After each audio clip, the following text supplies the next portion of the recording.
Hey everybody, it's Webby. Welcome back to another video. Today we're having a look at how you can spend $100,000 on a small hot hatch. The car in question is the brand new 2025 BMW M135.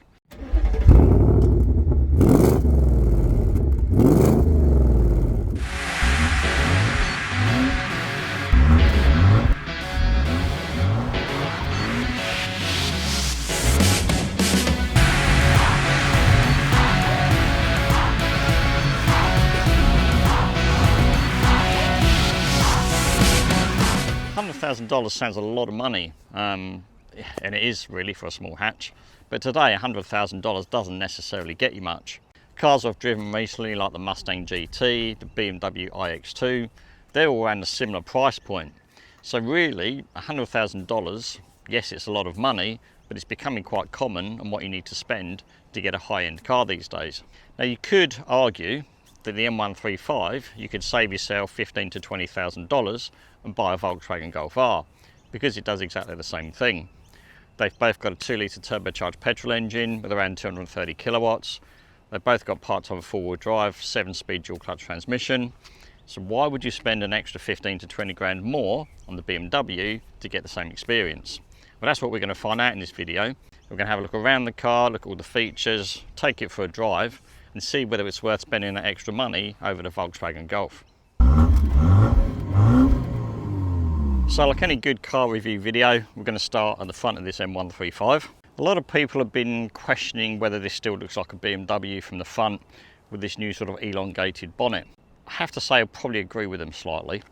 You've still got this sort of kidney grille front end that BMW is famous for, but with the new style of the headlights, it does look a little bit Kia Sorate, Hyundai i130.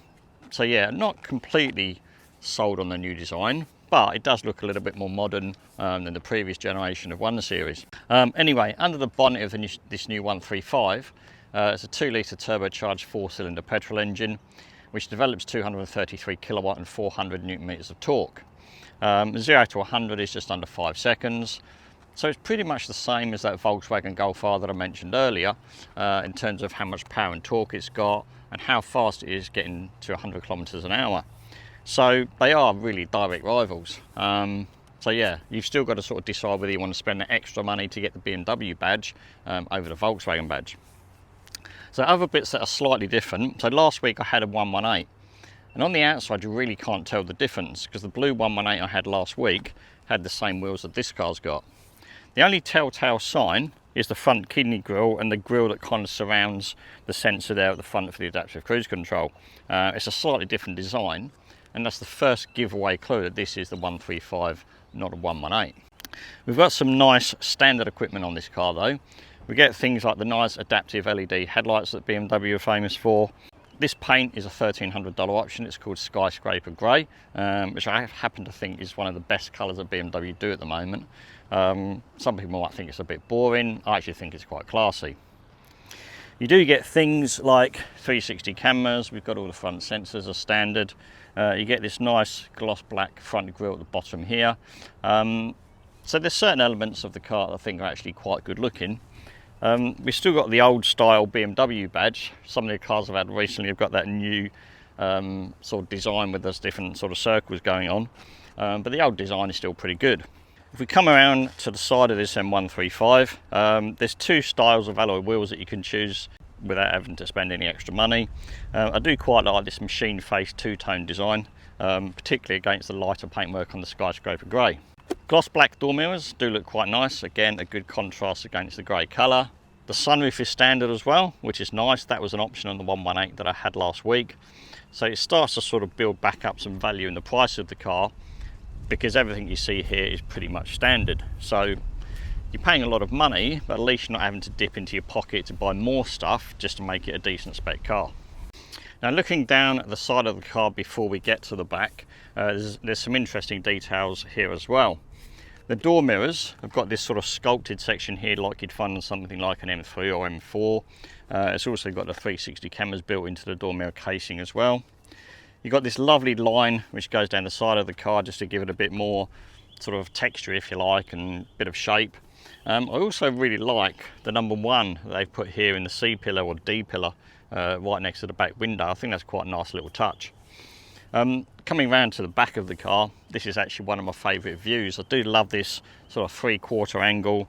It looks very sort of chunky and sort of aggressive at the back. I love the quad exhaust as well. They look really, really good. The 118 that I had last week was very sort of plain at the back. Although it had the gloss black diffuser, it didn't have any exhaust coming out the back.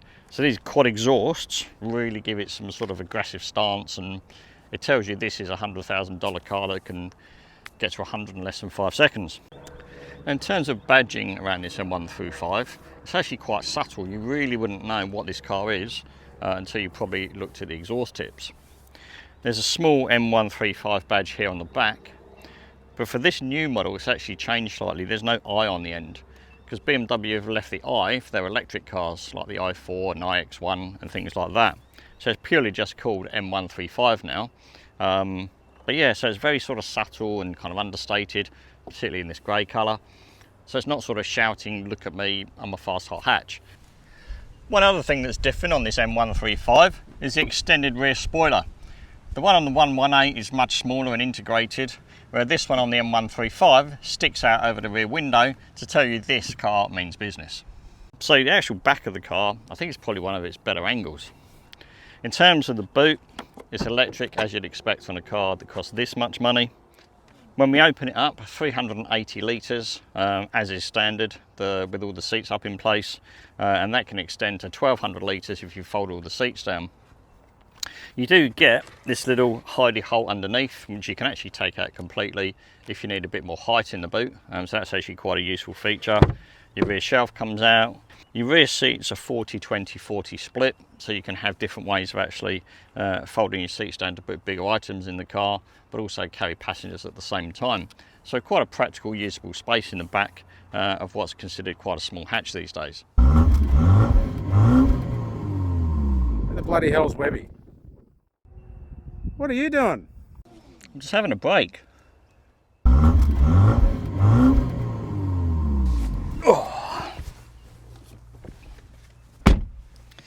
So this is the best seat in the house in this new M135. You've got these really supportive sports seats, this lovely leather steering wheel in front of you. Although it's the same one that was in the 118, and I still hold true to the fact that I think it's too thick and kind of a bit bulky, and yeah, feels like you're driving an X5 or something like that. It's got all the main functions you need, like your cruise control and your audio on the steering wheel, but yeah, it's just a little bit too big for me. I do like the M colour stitching around the steering wheel. That does look quite cool though. It's a nice little touch. You've got a nice digital display in front of the driver. That's got all your usual speedo, rev count, all your safety bits and pieces. Then you've got the large infotainment screen there in the centre of the dashboard.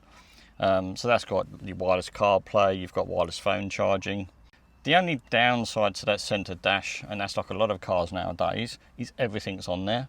So if you want to adjust anything about the car, if you want to change any preferences, you want to use your air conditioning, it's all on the screen. That is a bit of a pet hate of mine, because I do like physical buttons like some of the older BMWs had, just because it's easier to use and you haven't got to flick through lots of menus to, you know, turn on your heated seat or something daft like that. But as a general dashboard layout, it's actually quite nice. It's very simple, it's uncluttered. It does feel, you know, sort of quite modern and simplistic. But yeah, the driving position is really, really good. These seats are superb. I do like the black and red colour combination as well. It just lifts the interior a little bit, gives it a little bit of colour. And again, a nice contrast to the skyscraper grey that we've got on the outside. So coming down below the infotainment screen then, we've got the air vents that are hidden kind of inside the dash like we had in the 118 last week. There's a little shelf under there as well. Although whatever you put on there might fall off when you go around the corner if you're going a bit too quick. Wireless phone charger down the bottom, which is really cool, couple of cup holders, and then we've got 2 USB-C fast charging ports. Beyond that, we've got the gear selector, we've got the stop start button, the electronic handbrake, so the usual bits and pieces. We've also got buttons here so you can choose your driving modes, and also then you can bring onto the screen a quick access shortcut button to all the safety features, which is actually quite handy, because if you're like me and you don't like the stop start system, that's actually a good shortcut to be able to turn that off nice and easily. We've also got a little thumb wheel to change your volume, and a couple of buttons there to change tracks on the playlist. Although I think that would probably rather be better placed on the steering wheel, just to make life a little bit easier. One other thing that's changed slightly is this new key design. It's gloss black, so it does pick up quite a few scratches, but it's actually quite nice in design. It's got the BMW M colours on there, a couple of buttons down the side. You've got lock on the front, unlock, electric tailgate, and then kind of a favourites button. But yeah, it's not a bad key. It is a little bit bulky in your pocket though. It's huge, a bit like phones these days. Phones are getting bigger, car keys are getting bigger. And then in the overhead console, we've got the SOS button for the BMW connected services. So if you have an accident, you can obviously call the emergency services. You've got buttons there for your interior lights, and then also the button here to open up the sunroof and also the internal blind.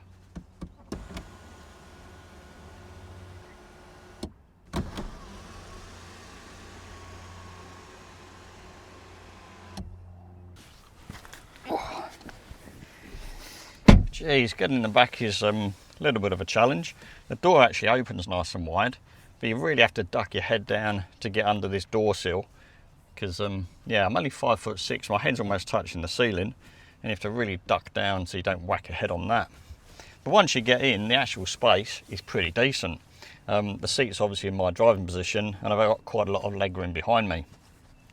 It's nice that I can actually get my feet under the seat, so I can stretch my legs out a little bit on a longer journey, which is obviously quite nice. It's good that we've got a couple of air vents down here for rear passengers, and also 2 USB-C fast charging ports to keep people entertained in the back and charge their devices up. I like the back of these seats actually. These are the sport seats. You've got a little M logo in the back here as well, and they're sort of sculpted out so you get a bit more knee room, so you're not sort of right up against the back of the chair. So that red leather trim obviously comes into the back of the car. We've even got a bit of red leather on the side of the door panels here. The other thing I do like is the stitching that was on the steering wheel. It's here on the seat belts as well, that sort of BMW sort of familiar M colours. It's actually quite cool, I like that. It's a nice sort of little touch. It's on the front seat belts as well, but I forgot to mention it earlier. Anyway, other bits and pieces in the back of the car. You get the sort of typical fold-down centre armrest. We've got a couple of cup holders in there as well. ISOFIX on the outer seats for child seats, and obviously then head restraints in the back as well. As I mentioned earlier, you've got a 40-20-40 split in this car, so you can still have 2 rear passengers, and then this section here folds down. So if you've gone to Bunnings and you've got some longer items, you can put them through from the boot without having to fold all the seats down and obviously lose passenger space.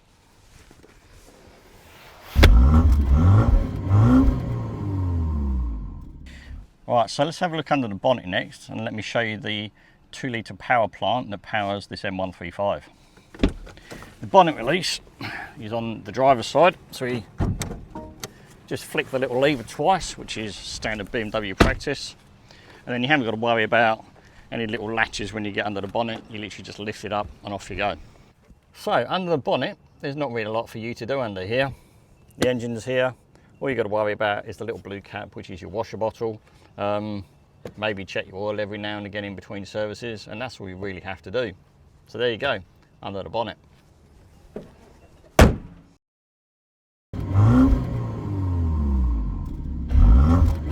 Alright, so we've done all the static stuff and have a look around the car.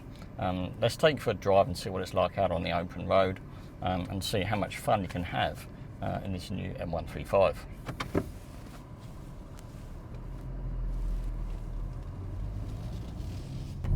As an everyday car to drive, it's actually really easy. It's comfortable, the steering's nice and light. It's just like any other car basically. It doesn't feel too much different to the 118 that I was driving last week. The suspension's slightly firmer, just because obviously it is considered more of a hot hatch than the base model. But as a thing to drive normally, then yeah, you really can't tell the difference until you obviously put your foot in the accelerator a little bit harder. Then there's quite a big difference. Throttle response is pretty good, particularly if you put the car in sports mode. Gets up and goes really quickly, holds onto those gear changes a little bit longer, and it's basically a completely different car to drive. The only thing you have to be careful of is it gathers speed really quickly. so you have to be careful of the speed limits. But it's nice if you can find a nice twisty road, have a bit of fun, put your foot down out of the corner.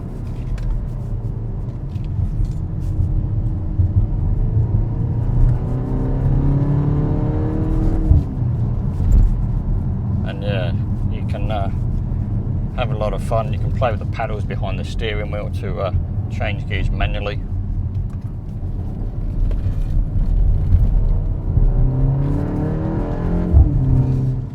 And you even get some pops and bangs from the exhaust, which is quite cool.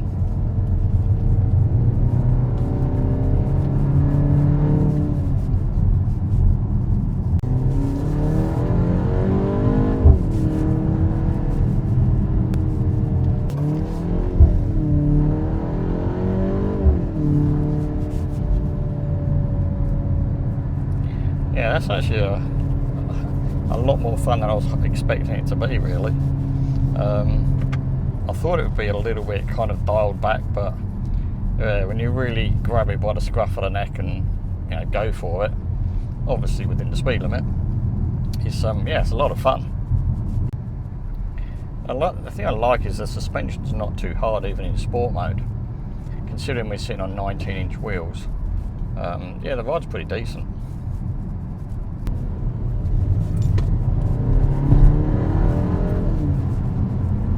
Thankfully the brakes are up to the job of slowing this thing down, because it accelerates really quickly, and thankfully it brakes really well to slow you down.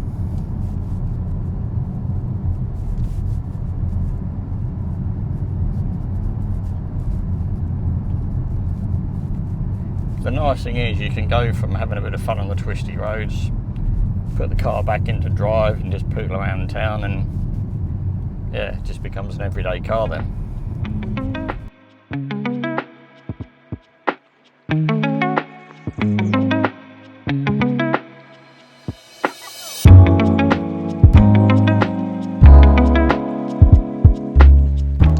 So there you go then, that's the end of this video of the BMW M135.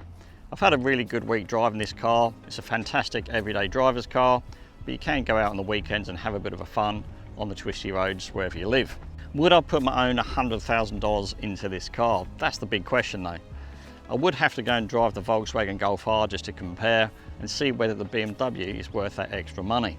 If there's anything that I've missed in the video, or if you've got any questions, feel free to leave them in the comment section for me below, and I'll get back to you as soon as I can. In the meantime, if you've enjoyed it, give it a like and share it with your friends. And don't forget to subscribe to the channel and hit the notification bell to find out the next time a new video comes out. So that just leaves me to say thanks for watching, and I hope to see you again very, very soon.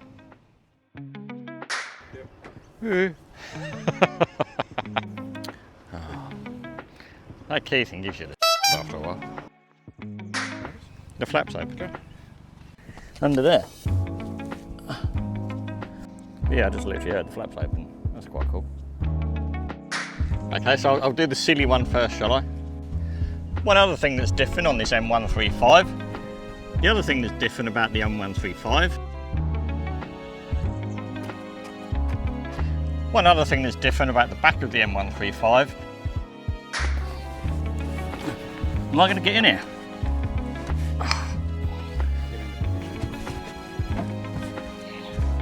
What are you doing? Just having a break.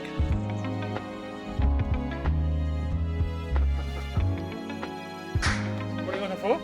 I was looking for the bonnet release. Oh yeah. Where do you think it was? Well, I thought it was the other side. Oh, rightio. Only the cars you sell have it on that side. Well, no comment. Oh, fucking hell. Almost did it. Wait. So that just leaves me to say thanks for watching, and I hope to see you again very, very soon. That's better. I like that.